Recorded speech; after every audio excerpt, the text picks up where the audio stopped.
All right, today we're going to be talking about Chapter 5, Lesson 5. It's called the Pythagorean Theorem. Pythagorean Theorem is a really, really famous theorem that talks about how the side lengths of a triangle relate to each other.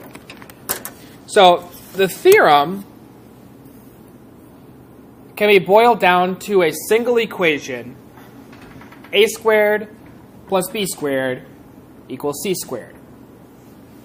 What this means is if I have a side of a triangle, and I'm going to label that side length as A, if I make a square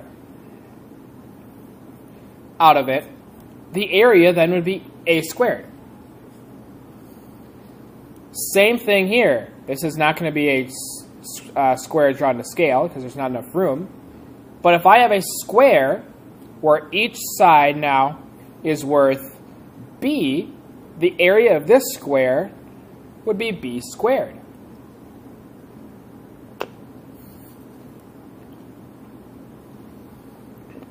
Again, not long enough or not a big enough space to make a square here. But along the longest side here, which happens to be called the hypotenuse, if I make a square that has a side length of c on each side, the area would be c squared. So the theorem states that this area plus this area is equal to this area. And if we know the areas of each of these squares, we can find the side length of each of those squares, which helps us find the square length of a triangle. This only works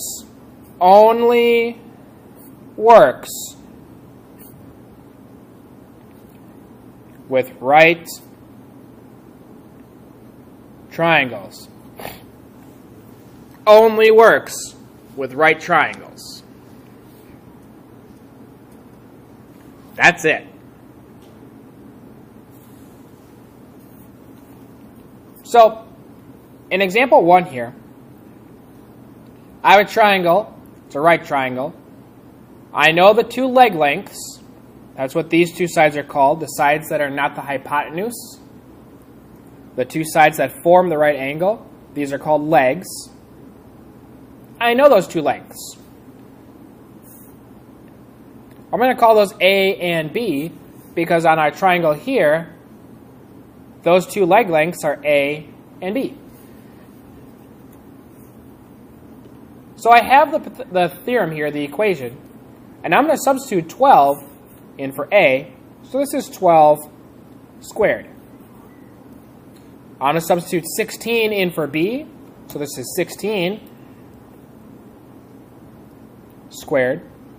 And I don't know what this number is. So I'm going to leave it as C squared. Now, as I go through and start simplifying, 12 squared is 144. 16 squared is 256. And C squared is, I still don't know. 144 plus 256. I can combine those two and I get 400.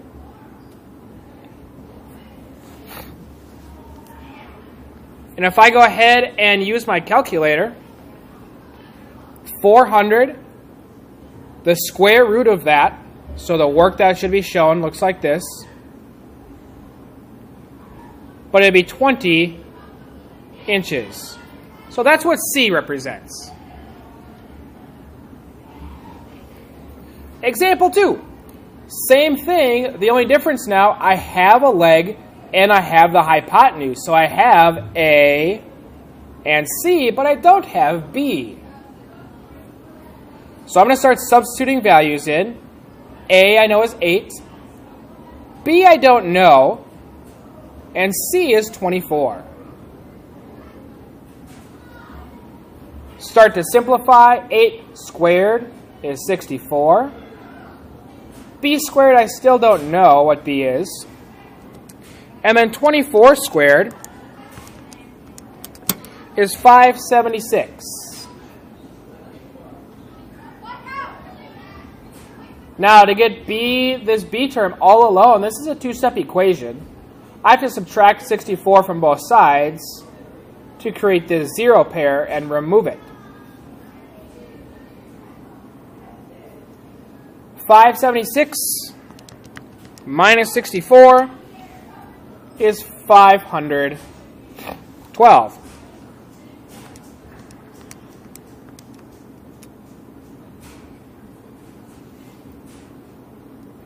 Now, as I go through this, I have to find the square root now. So b is equal to, now let me get my calculator here so we can see what this looks like.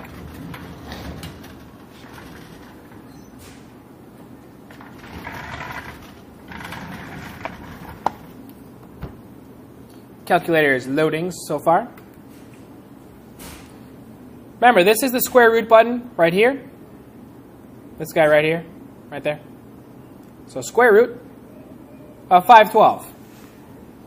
That equals a number that is not very nice. In fact, if we recall this from our rational numbers chapter, we will know that this is an irrational number. But let's go ahead and write that down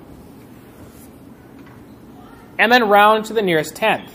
So it was 22.627.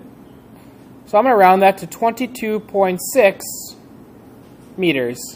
And then we can change this equal sign to an about sign, because that's a rounded number.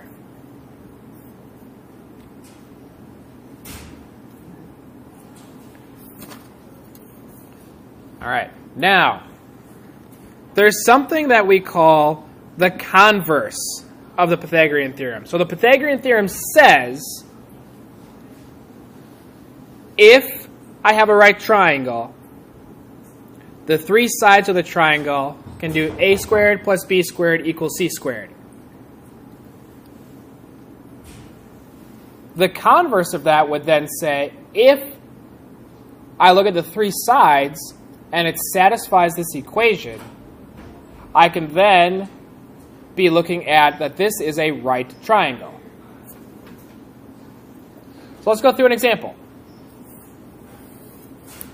So example 3, it says the measures of three sides of a triangle are 24 inches, 7 inches, and 25 inches. And we want to know, is this a right triangle? So let's draw a picture. This is 7 inches, this is 24 inches, and the longest side is always the hypotenuse. So I'd have that side on that part of the triangle. So now the question says, is it a right triangle?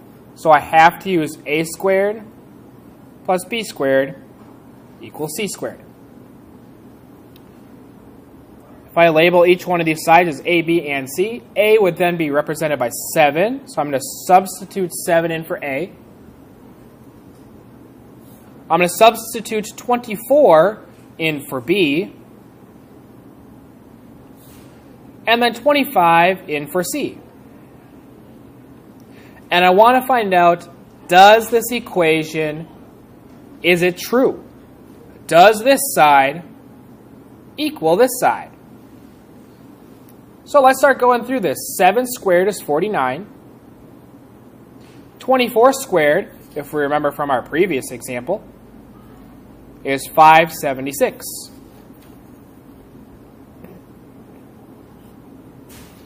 And 25 squared is 625.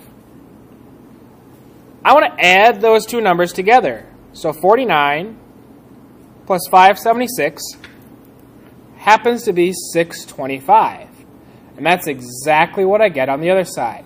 So because the left side, once I evaluated it, is exactly equal to the right side, they are exactly equal to each other, this is a right triangle, so yes. And our reasoning would be because 7 squared plus 24 squared equals 25 squared is true. This is a true equation. It's a true statement. So because it's true, it is a right triangle. All right, that's the end of lesson 5. If you have any questions, please let me know.